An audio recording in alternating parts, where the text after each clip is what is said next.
Hi, this is Eric from Cafe Watercolor. Thank you for joining me.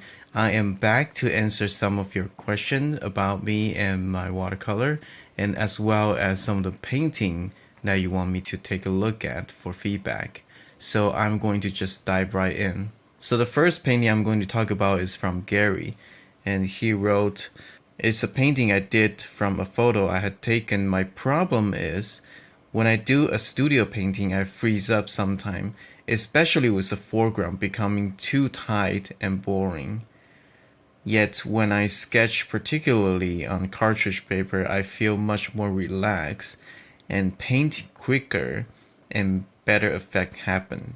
So I would like that balance of being able to finish a painting at home with a more polished but still lively looking painting. With this painting, I like the contrast of the light and shadow, but as I introduce figure into the foreground, I always then begin to tighten up and not achieve what I see in my mind's eyes. Any feedback will be very much appreciated. Thank you. So from just looking at that painting, I can see what you mean. So before I get into the painting, I just want to say that have a vision for your painting. Have a vision for your painting means that you try to have a clear goal for your painting. How much detail you want to put into the painting. What's the focus on your painting, the big shape.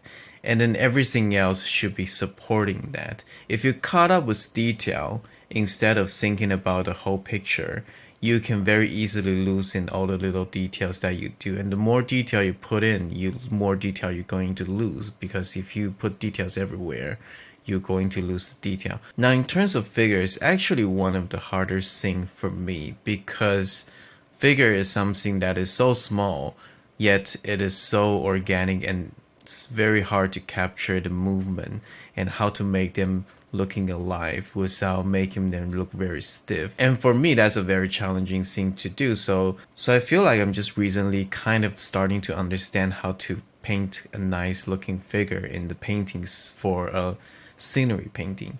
So you need to keep it loose and you need to keep the brushstroke light and flowing. The key is to slow down. By slowing down, I don't mean that you need to start to slow down and start to paint tiny little detail. That's not what I mean at all. By slowing down, I mean to slow down and think. If each brushstroke that you make going to help the story, each of your brushstrokes should mean something. Don't just put down a brushstroke without thinking, especially for figures. Okay, you need to think about how small the brushstroke is, how big it is, where is it going, and how it's going to define the figure. So when it comes to that, actually ask yourself this question: is this brushstroke that I'm going to put down actually going to help? Okay, sometimes the best thing you can do is actually not to paint certain things. So let's just dive right into your painting. Okay, so let's take a look at Gary's painting. So this is a very good painting actually. I like the color. They are mostly very clean. And you got some nice touches here and there. So I think this is a very good painting. Now, the problem is, at least what I think the problem is when you zoom back like that, you start to see the values start to jumping all over the place. You got this dark window back there, and you got obviously this guy's as well, and then you got some dark contrast here and some dark here, a little bit dark here. So overall it's kind of all over the place. And now what we want to do as a whole picture is to try to unify things a little bit to have a good major shape design. So what I did is that I paint over a little bit. I didn't record the process, but I'll just go through that with you. So what I did first is to see how I soften the background there. Okay, I make it a little bit cooler, so all these buildings sort of merge together. All these background buildings sort of merge together. And for the bottom, I also simplified that a lot more. So if you see that, I actually darken this part, I darken this overall, and I darken some of these. So that's the first thing I do. I start to unify, push the depths a little bit more, and then I add a little bit more dark here and there. I darken this a little bit, the shadow under the roof a little bit, so this pops forward a little bit more, and I also lighten this dark window a little bit more as well. I start to add some highlight to this figure so they pop out against the dark background, right? Without that, they sort of blend in a little bit too much. So with just those simple few highlights, you start to see the figure, even the one on the back here, you start to see them a lot better.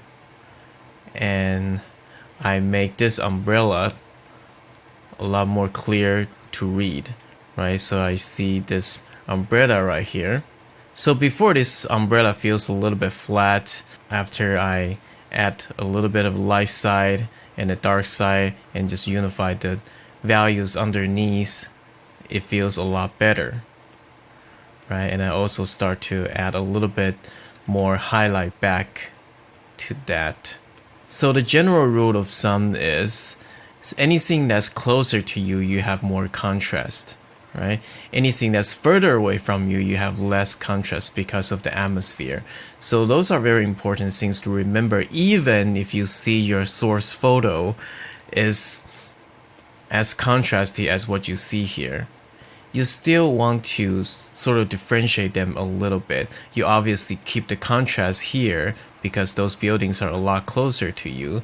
But the buildings on the back, you want to push them back a little bit if you want to have the depths that you're looking for. Now I redesigned the shadow here so it feels like there's another buildings off the frame, but they might not be there, but for the picture wise, I think add that a little bit is nice. Plus this shadow shape leads you into the figures, which should be your focus there. So I took the sign out, and I'm sure it's a very exciting thing to look at when you're there. But when you put it in a painting like this, my eye just goes there. My eye just keep going there because it is big, it is in the foreground, and it is red. So whenever you have something like that, it kind of feels like, hey, look at me, I'm a big red sign here. Which they do that for a reason, because you want to walk up to the store and you see what do they have to offer. But you're not running the store, you are doing a painting, so take that sign out. And the whole picture, to me, I feel it feels a lot more cleaner. And the next step is, I feel it's a little bit empty here. So I just paint a quick 2 figures there. Now those are pretty nice because they can kind of lead you into the painting as well. That also sort of acting as, I'm replacing what you have for the sign with this instead. So you still got that depth, you still got that element here, but it's not as distracting. You still see the picture as a whole. So that's pretty much it. That's pretty much what I do. So like I said, you got a very good painting to start off with. But I think, like you said, when you get to the foreground element, when you get to the figures, you start to look into a lot of little details and things gets a little bit too complicated. Now, if I zoom it in like this, it is a great painting. So if I crop the whole painting, if I crop everything from the top, if I just crop them like that, if this is your painting, it's a great painting.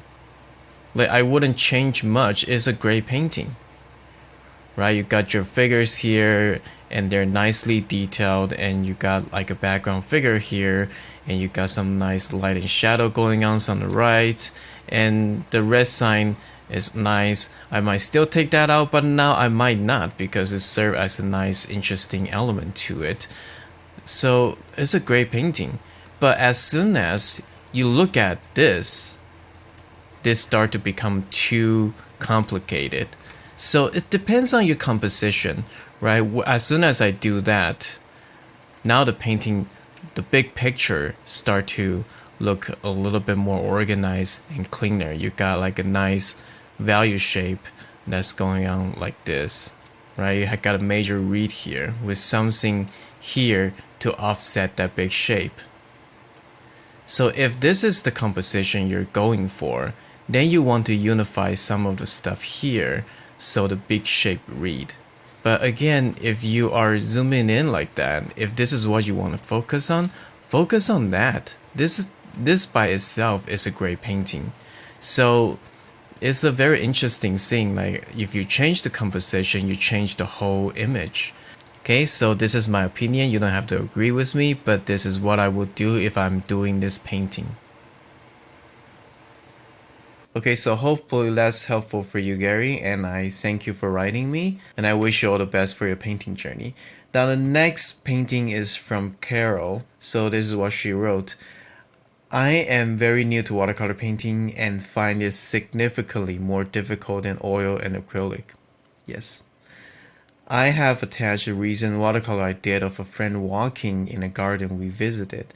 Please offer any advice. I hope the photo is good enough. It is just an iPhone photo, which is fine. Okay, that looks great. So the first thing I'm going to tell you is that yes, it is very different. So by looking at the painting, I can definitely tell that you have a good background with oil and acrylic. You probably do them very well.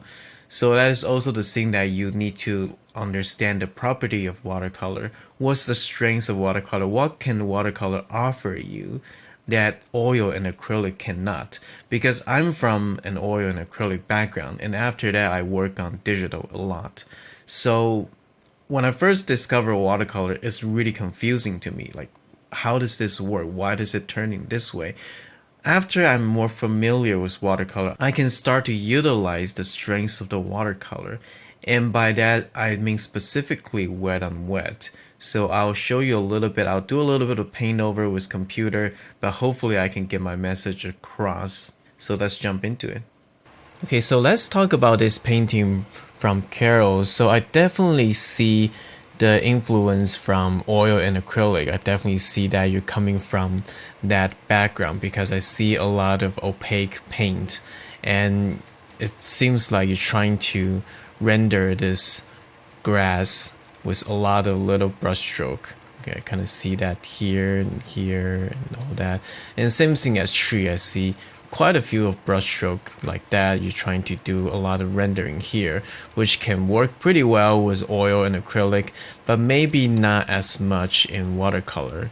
And it looks like you're also using quite a few of white gouache or something opaque on top of that to get that light of the rock out. And there's nothing inherently wrong for doing that, but if you want to paint watercolor, maybe we can try to use watercolor strengths. So let me crop that so I just focus on your painting. So the first thing I will say is that everything looks pretty good. Like your value and your composition, I think it looks pretty good. What I will do is pretty much just change the process a little bit. So for the background, I will say just keep it nice and transparent and loose, and just keep them soft. Okay, so what I mean by soft is that do it wet onto wet. So let's say you make a first big wash with this green and you leave out some white, give it some sparkle. And as you do that first wash, you can continue down and start to have some nice dark underneath.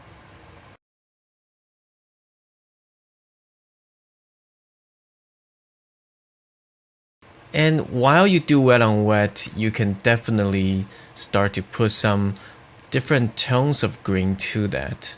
And that's the beauty of the watercolor. When you do wet onto wet, you can have some nice different tones and different colors mixed into it, and it will just blend in very nicely and beautifully. Okay, and then when it is dry, you can start to come in and maybe start to add some branches here and there. Okay, not too much, but some of it, like that. Again, it's sort of like a crappy paint over, but I just try to get my point across. Okay, so instead of something a little bit complicated like that, you can have something a little bit more transparent and softer, as long as you keep your value gradation from light to dark underneath. Okay, so that's pretty much my suggestion for that. Now for this, I might break this white a little bit. So okay, I'm just going to see if I can, yeah, so I might just break the shape of rock a little bit more. Okay, and try to really bring out the form of those rocks like that. Give it some more contrast here and there. Okay. And I will actually connect the shadow of the rock to the shadow of the figure like that. Alright, so it will make the figure stand out a little bit more. And maybe I'll come back in, get some contrast going on. Okay. And I like how you're trying to play with some of the texture here. It's actually pretty nice. Okay.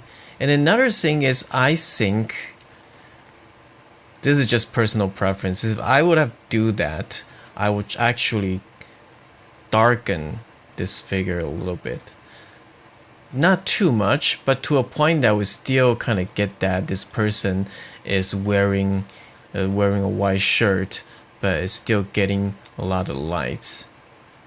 Okay, do that, and then you can come back in and really pump some highlight to it. You're gonna feel the glow from the sun a little bit more. So again, this is entirely up to you, and while you're doing the background, you can also leave out some white as well. Get some white breathing space here, so it feels like there's some light peeking through. But as far as the whole painting goes, I don't think there's any major problem as well. I will just unify the background a little bit more, make it softer, make it more atmospheric, so it doesn't have a lot of texture to competing with what you have over here, which is really nice. And I'll push the contrast of the figure a little bit more as well. So when you do that, you can get that really nice glow rim light of the figure. So hopefully that's helpful, Carol, and have fun with watercolor. It's a very different medium, but if once you get used to the property of watercolor, you're gonna have a lot of fun, I promise you. So the next question is from Sandtime, and Sandtime wrote, my question is it better to paint watercolor top down or background than foreground? In both, one has to wait for drying, time consuming, unless mixing wash. So I'm a little bit confused about your question, but it seemed like you're asking me, is it better to paint watercolor top down or background to foreground? Well, both. So if you look at any of my painting demo, you can see that I paint a little bit tilted, and I start from the top to bottom, but at the same time I start painting background first in the first wash, then foreground. Is both. Now the drying time in between, there's really nothing you can really do about it, but usually in my case, by the time I'm working my way down, the top part is starting to dry. So once I'm done with the first wash, I can go back up again for the second wash. Now, if you use a lot of water, that can take a little bit more time to dry. So if you're not in any hurry, you can actually just go get a drink or something, get a coffee. Or actually, a lot of cases, I did the first wash and I come back the next day and start painting it, when I'm less tired or something. Or if you're really in a hurry, you can use hair dryer. But I usually don't want to do that because it's still trying to resolve itself, and I kind of don't want to force them to finish. Unless I'm really in time pressure, like I'm doing demo or something. So let's jump into your painting and let's see what we can improve on. Okay, so now let's look at this painting from Sandtime. And I'm just going to be very straightforward with you, is that this painting, I feel there's some fundamental issue that's going on. And when you look at this boat, I personally don't feel that this boat looks correct. And the reason is that I kind of feel like the boat is about to sink. It is such a big part of the boat is in the water. Okay, if this is like the water line. So it feels like this boat still have that much under the water. So it doesn't look right. Now, I'm not an expert on the fishing boat, so I actually go on Google and search for a fishing boat. Now, this is not exactly the same type of boat. I realize that.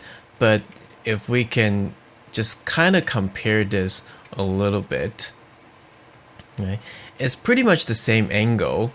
So you have two figures here, and then we got the body of the boat that's sitting on top of the water, like so.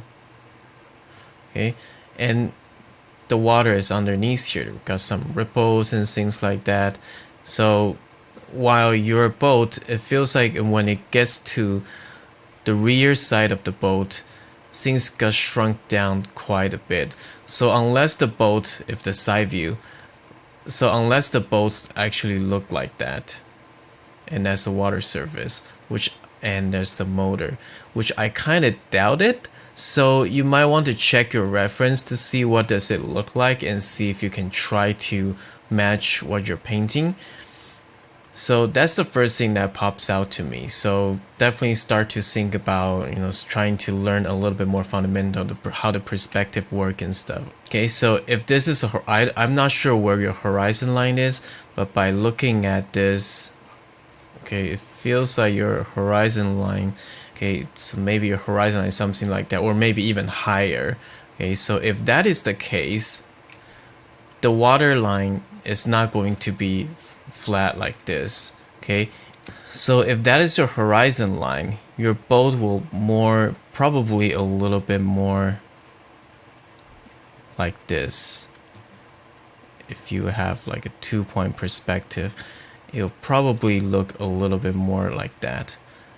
And we have your sort of a motor here.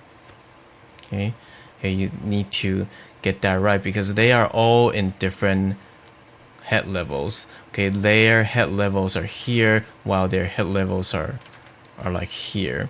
So that means your horizon line, your eye level is probably something like here. So you gotta need to understand the perspective. Now, if we just disregard the perspective and just talk in terms of the painting, I am going to get rid of that harsh background.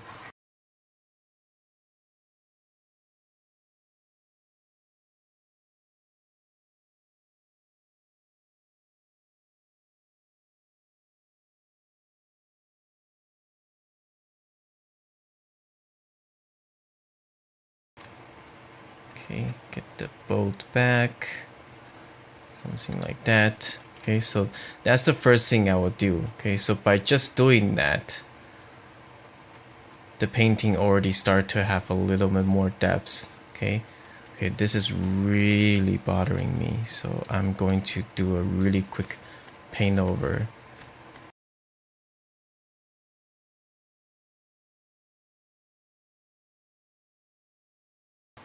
Okay, so just by doing that is a lot better. Now I might paint the water a little bit differently as well. So typically the water is a little bit darker and warmer in the foreground, and it's cooler and lighter in the background.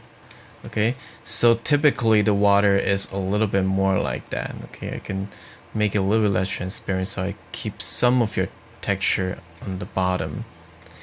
And then if we're painting waters here,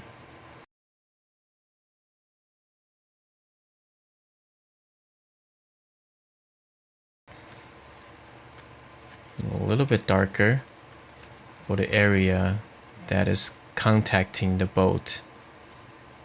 Okay, and we can also actually make this just a little bit lighter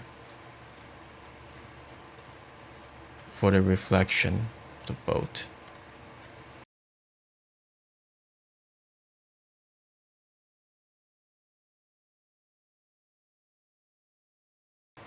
Okay, so something like this. I know, very, very rough, but I hope you can see the point of that.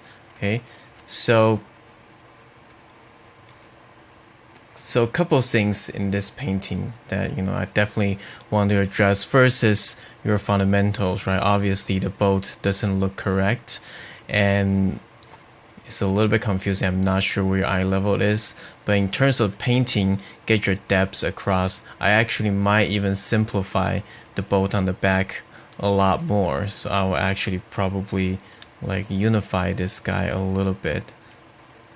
so it's not as prominent. Like you don't want the same degree of details and saturations compared to the front one. So hopefully this is helpful. So I hope that is helpful for you.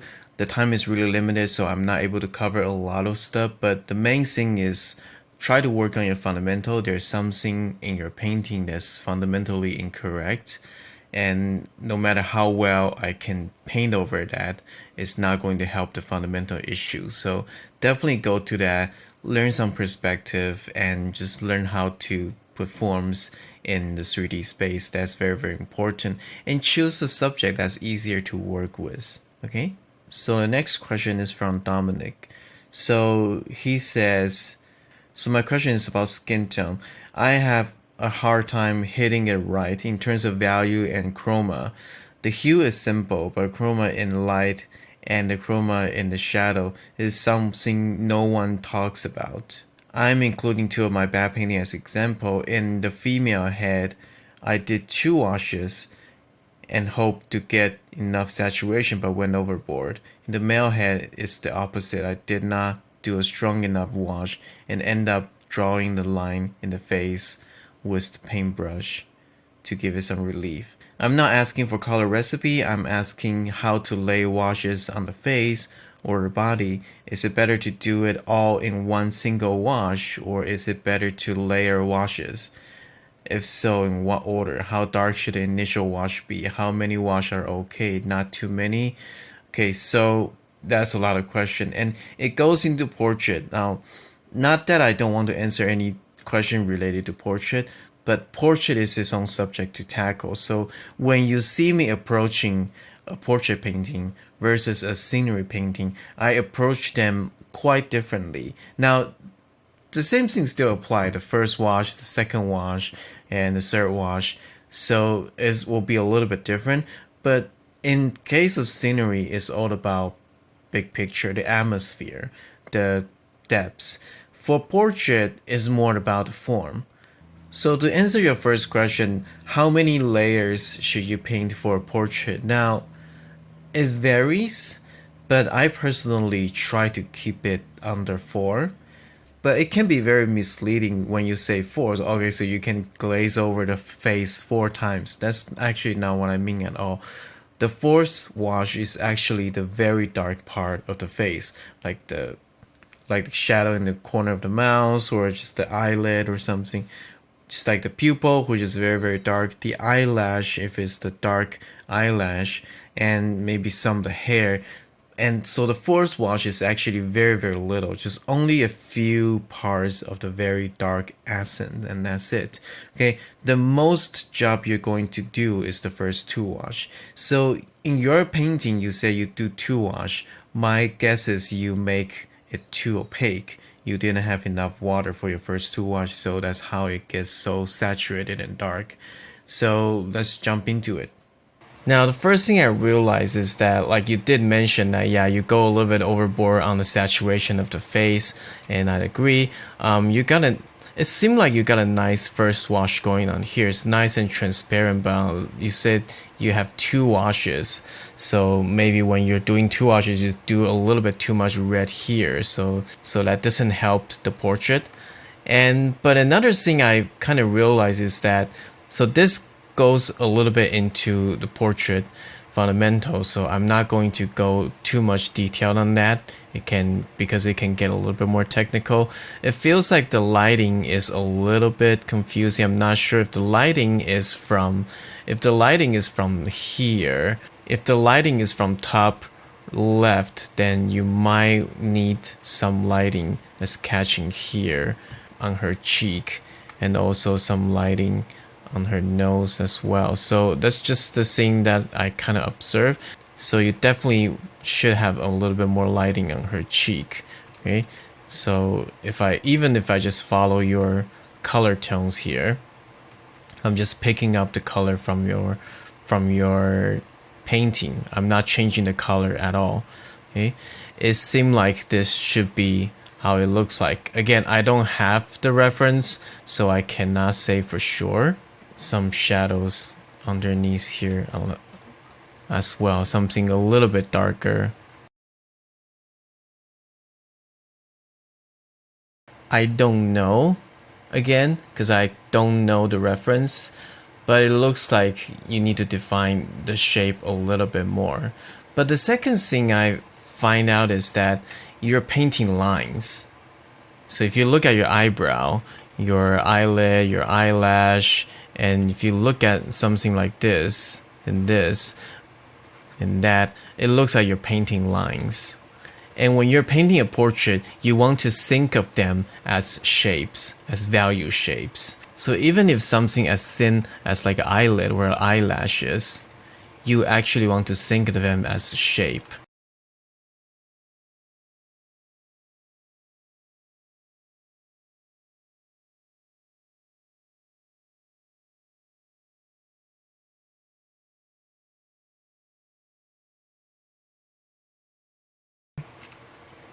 So maybe something like that. And something like nostril, you don't want to just paint a line here. Okay? Paint it as a value, paint it as a shape. Do that.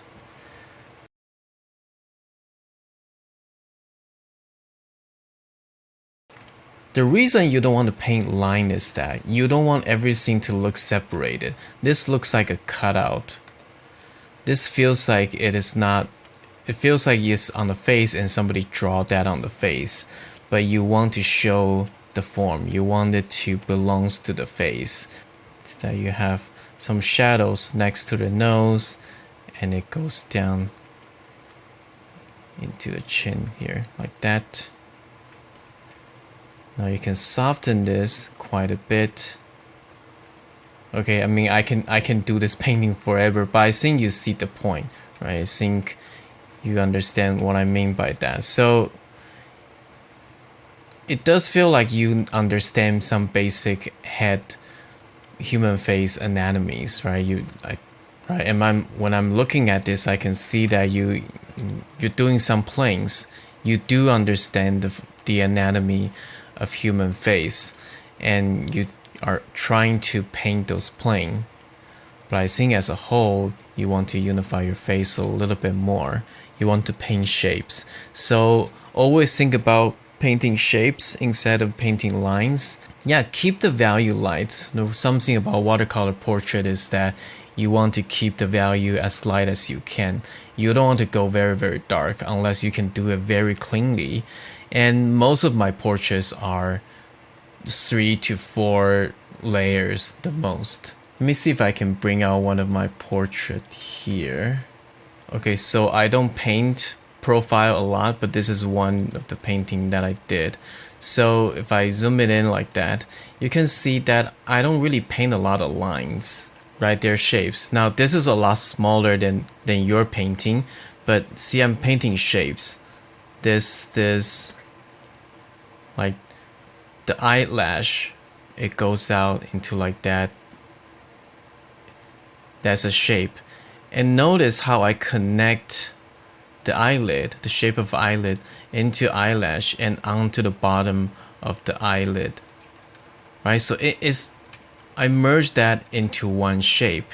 The eyeballs underneath the eyelid. So when I do that, you can kind of see the form of an eyelid with that little light there. And that also connects to the eyebrow.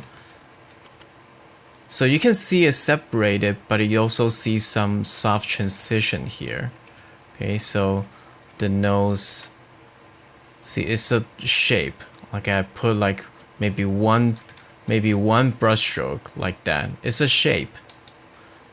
Okay, so this is very important when you're painting a portrait. Think about shapes and form. Don't think about lines. There's no line on human face. Even if you have an old person with a lot of wrinkles, you don't want to think of them as lines. Think of them as shape.